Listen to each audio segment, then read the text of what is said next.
Au sommaire d'Esprit Coupe, focus sur les demi-finales avec les résumés de Lyon-Paris Saint-Germain et Saint-Étienne-Rennes. Et notre grand angle sur les Verts de Saint-Étienne qualifiés pour leur 10e finale de Coupe de France, la première au Stade de France.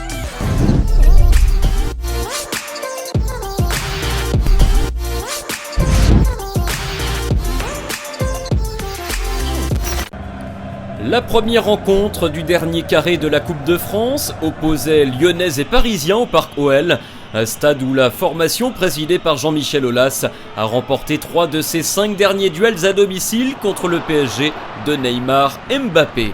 C'est justement l'attaquant français qui se met en évidence le premier dès la 6e minute et il faut la superbe envolée d'Anthony Lopez pour empêcher l'ouverture du score des joueurs de la capitale.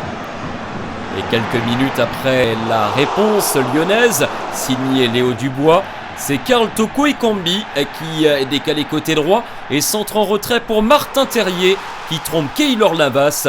Lyon est devant après 11 minutes de jeu, 1-0 sous les yeux d'un président particulièrement heureux. Mais l'avantage lyonnais sera de courte durée puisque 3 minutes plus tard, Kylian Mbappé encore lui coupe une tête de Kurzawa suite à un corner parfaitement frappé par Sarabia, un but partout. Après un premier quart d'heure prolifique en but, les débats s'équilibrent. Si Terrier manque d'abord la balle du doublé à la demi-heure de jeu face à Navas, les Parisiens, eux, se créent une splendide occasion.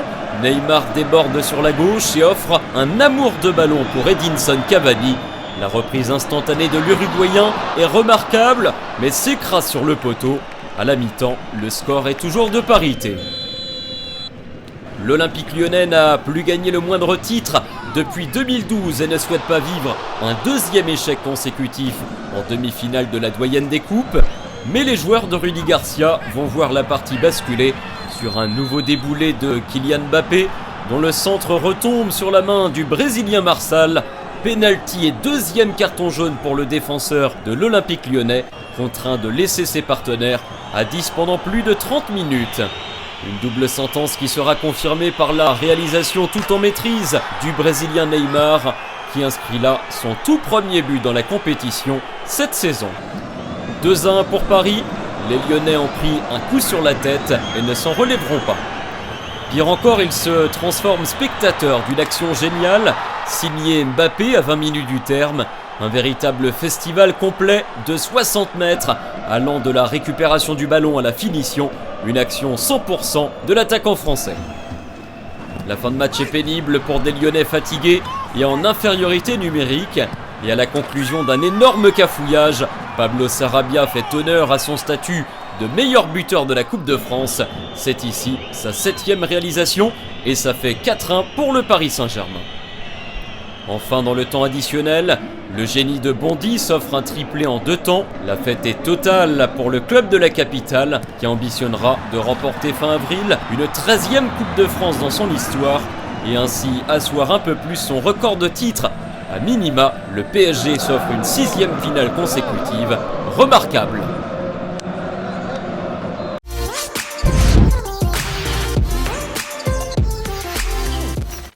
L'AS Saint-Étienne, sextuple vainqueur de la Coupe de France dans les années 60-70, n'avait plus atteint la finale de la compétition depuis 1982, une véritable éternité pour les Verts. Alors, face au tenant du titre, le Stade Rennais, le chaudron entre très vite en ébullition sur une première tentative de Yohan Cabaye.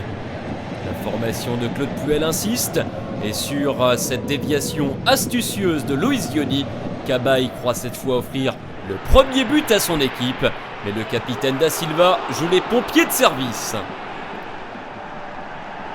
3e de Ligue 1 et invaincu en Coupe de France depuis le 7 janvier 2018, Rennes réagit enfin à la demi-heure de jeu. Rafinha provoque dans la surface et pousse le jeune Saliba à la faute. Penalty pour les Rouges et Noirs. Un penalty transformé en force par Mbanyang. Le Stade Rennais mène 1-0 et se rapproche d'une 2e finale consécutive contre le PSG. L'international sénégalais signe là son 15e but de la saison, toute compétition confondue. C'est le 4e en Coupe de France. En grande difficulté en championnat, les Verts retrouvent malgré tout des valeurs en coupe et sur un centre de Diony, Timothée Kolodziejczak devance Nzonzi dans les airs et trompe Edouard Mendy de la tête, un but partout. Devant un cop en délire, l'AS Saint-Etienne est de retour dans le match, égalité à la mi-temps.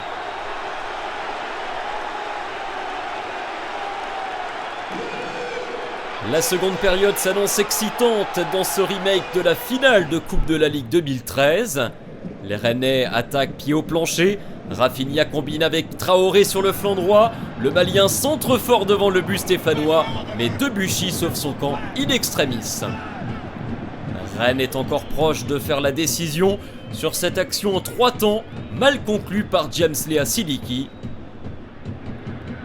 On croit alors Saint-Etienne s'éteindre peu à peu et retomber dans ses travers, mais place au temps additionnel.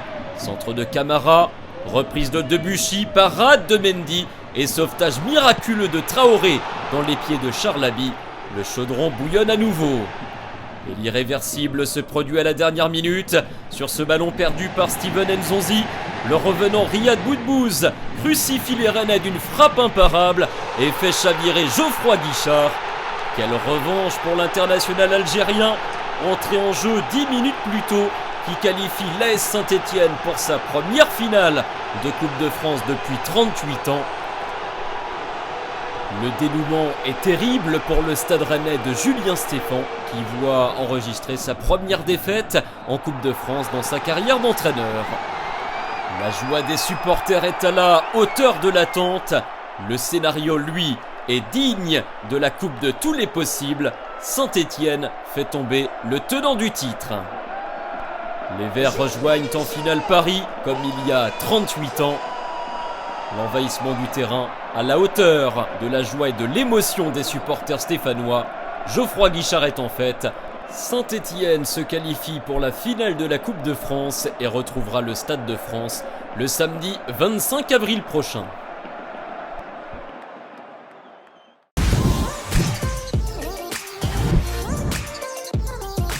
On arrive sur le terrain, on les entend frapper dans leurs mains.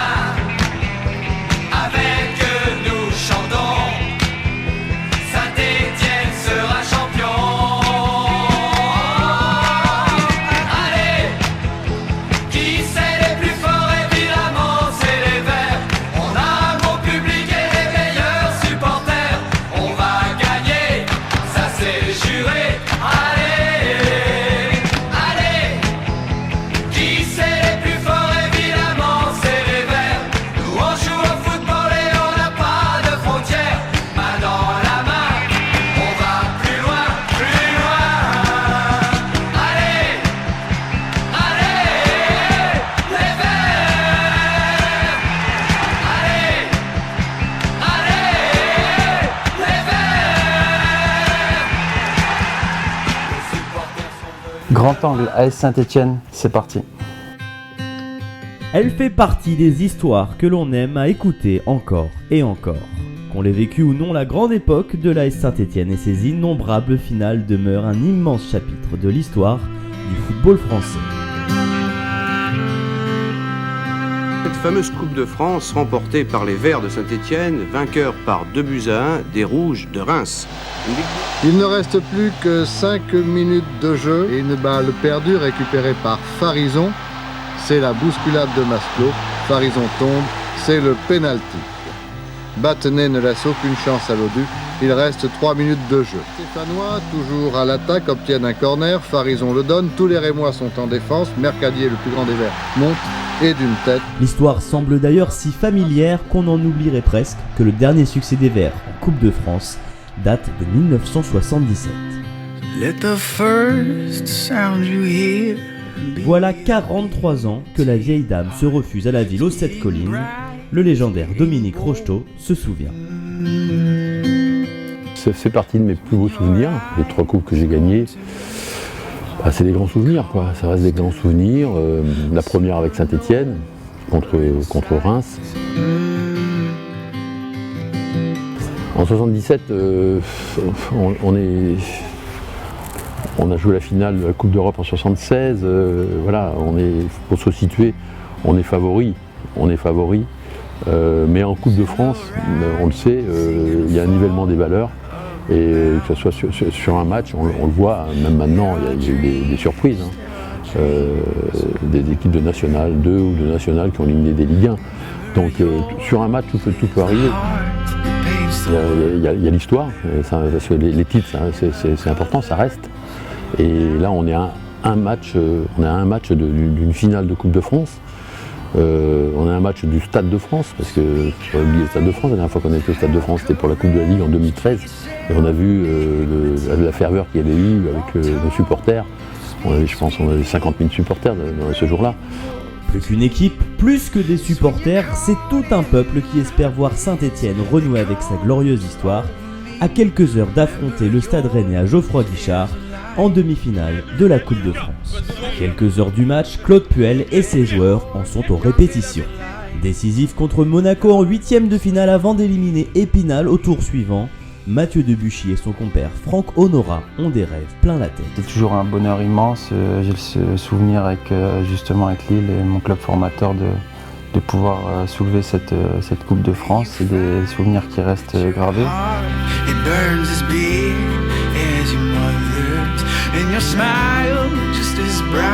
C'est des moments forts qu'on a envie de revivre encore. Donc on va essayer d'y parvenir, même si on sait qu'on pour y parvenir, on aura un match difficile jeudi et puis la finale si on y arrive. Donc, mais on a envie d'y être, on a envie de graver une ligne de plus au palmarès de Saint-Étienne.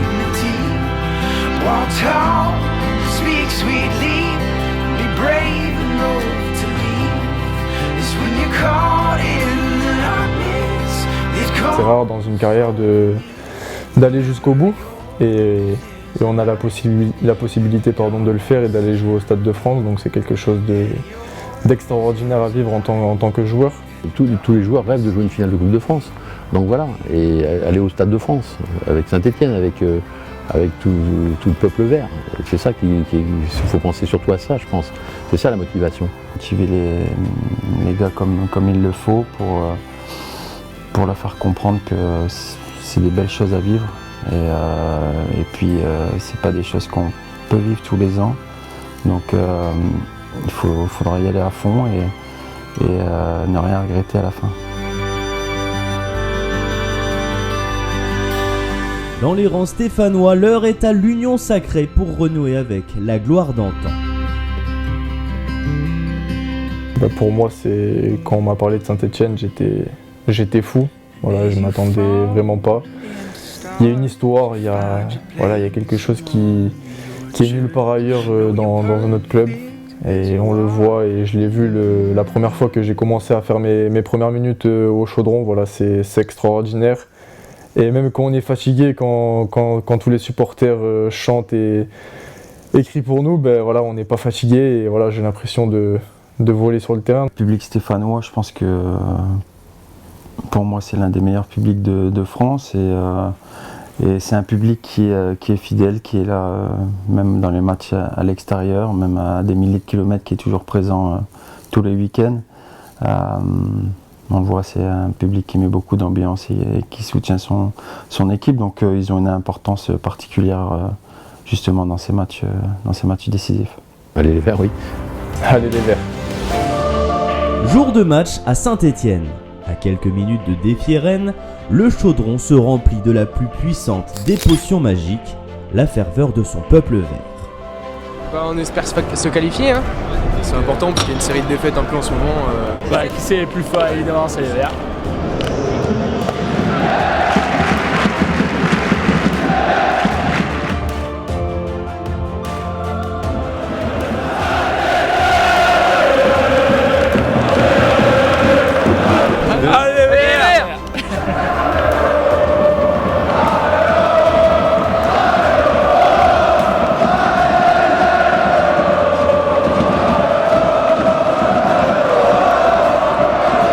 L'entrée des acteurs sur la pelouse du Chaudron se fait dans une ambiance des grands soirs. Le début de partie des Verts est placé sous le signe de la conquête. La défense bretonne plie d'entrée, mais ne rompt pas. Le premier tournant de la partie survient après la demi-heure de jeu. William Saliba accroche Rafinha dans la surface. Pas de doute possible, penalty pour Rennes. Mbaye Niang défie Jesse Moulin et le trompe en force, plein axe. Revoilà le tenant du titre sur une voie royale vers Saint-Denis. Mais l'AS Saint-Étienne est fermement accroché à son rêve. Juste avant la pause, le service de Loïs Diony trouve la tête de Timothée Kolodziejczak. Revoilà les Verts à hauteur dans une ambiance tonitruante. Au retour des vestiaires, les Rennais et Amari Traoré menacent toujours. Jesse Moulin et Mathieu Debuchy sont à la parade. Le peuple vert tremble encore à 10 minutes du terme sur cette tentative axiale signée James Lea Siliki. Le milieu breton n'accroche pas le câble. Dans la ferveur ambiante, Saint-Étienne enflamme la fin de match pour forcer le verrou vers la finale. Dans le temps additionnel, Mathieu Debuchy a l'occasion de libérer le peuple vert, mais il bute sur Edouard Mendy. On se dit alors que ce match est destiné aux prolongations. Les supporters se cramponnent et sur cette ultime action, Riyad Boudbouz surgit et marque le but de la qualification. Le stade Geoffroy Guichard et les supporters qui y sont massés rentrent en ébullition. Cette fois, plus de doute possible, Saint-Étienne va renouer avec la finale de la Coupe de France pour la première fois depuis 1982. Dans l'ivresse au coup de sifflet final et les supporters investissent la pelouse pour célébrer leur héros des temps modernes. Ces Verts version 2020 semblent nous dire que les légendes ne meurent pas, elles dorment simplement. 38 ans plus tard, revoilà les Verts à un match d'un possible triomphe. Si le PSG apparaît comme un épouvantail, les Stéphanois seraient bien avisés de s'inspirer du Stade Rennais qui s'était retrouvé dans pareille situation il y a un an pour l'épilogue que l'on connaît. Mais on est tellement heureux, ils ont fait un match énorme et voilà, c'est mérité au vu de ce qu'on a mis dans ce match. Ouais, c'est incroyable, c'est magnifique, on est tellement heureux pour eux aussi, on sait que c'est une saison difficile et voilà, c'est pour tout le monde, ça va faire du bien et on va s'en servir. Après 1962, 1968, 1970, 1974, 1975 et 1977, la ville aux 7 collines n'est plus qu'à un match de devenir également la ville aux 7 Coupes de France. And as you fall into stars, find your place among the orchards. Know you're perfect as you are.